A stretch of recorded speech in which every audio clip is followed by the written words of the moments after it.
So we finally have it.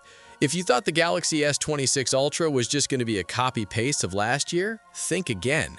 Just hours ago, we got our hands on leaked code from One UI 8.5 that confirms Samsung is bringing enhanced video controls that could change how we shoot on mobile. Plus, thanks to some brand new, highly detailed dummy units, we now have our best look yet at the new design, a major change to the camera bump, and a tweak to the S Pen that nobody saw coming. We've got a lot to cover, so let's get right into it. First, let's talk about the software, because this is where things get interesting. A report dropped just a few hours ago about camera improvements, but now code found directly in One UI 8.5 gives us the specifics. It looks like Samsung's Camera Assistant module is getting a major update alongside the S26 launch. Previously, Camera Assistant was mostly for tweaking photos, but according to these snippets of code, Samsung is bringing those pro-level tools to video recording.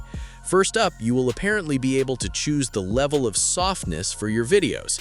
Just like with photos, you'll likely get 3 options to decide how much sharpening the phone applies. If you want a more natural, cinematic look, you can opt for softer video, even if it sacrifices a tiny bit of clarity. This is huge for anyone who hates that over-sharpened smartphone video look. But that's not all. The code also reveals a new option to set the speed and sensitivity of the autofocus during video.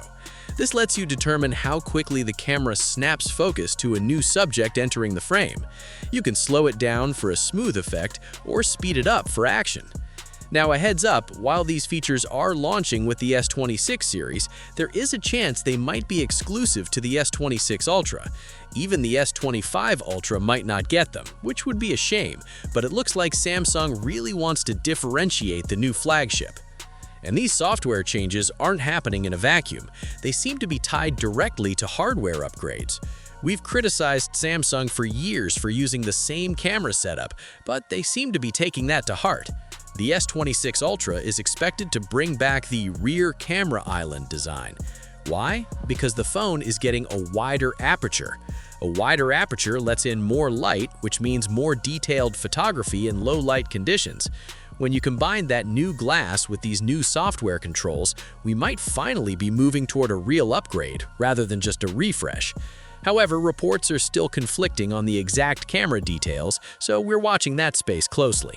Now let's shift to the physical design. Thanks to leaker leaks, we have incredibly detailed pictures of the S26 and S26 Ultra dummy units. We're seeing them in a sleek silver and a very dark black colorway. 2 massive things to notice here. First, the cameras. Unlike the separate rings on the S25 Ultra, the larger lenses on the top left are now housed in a single large camera bump, a design very similar to the Galaxy Z Fold 7. Second, look at the bottom. The design is definitely more rounded, and that extends to the S Pen. The cap of the S Pen is now rounded on one side to sit flush with the new frame. We also saw a short hands-on video on X showing the front and sides, confirming the S26 Edge is officially scrapped. So it's just the S26, S26 Plus, and the Ultra moving forward. We're roughly 2 months away from the official launch, likely in early 2026. The hardware is locked in, and the software is revealing some serious video capabilities. All that said, are you excited for the upcoming S26 Ultra? Let me know in the comments below. Don't forget to like and subscribe for more updates, and I'll see you in the next one. Peace out.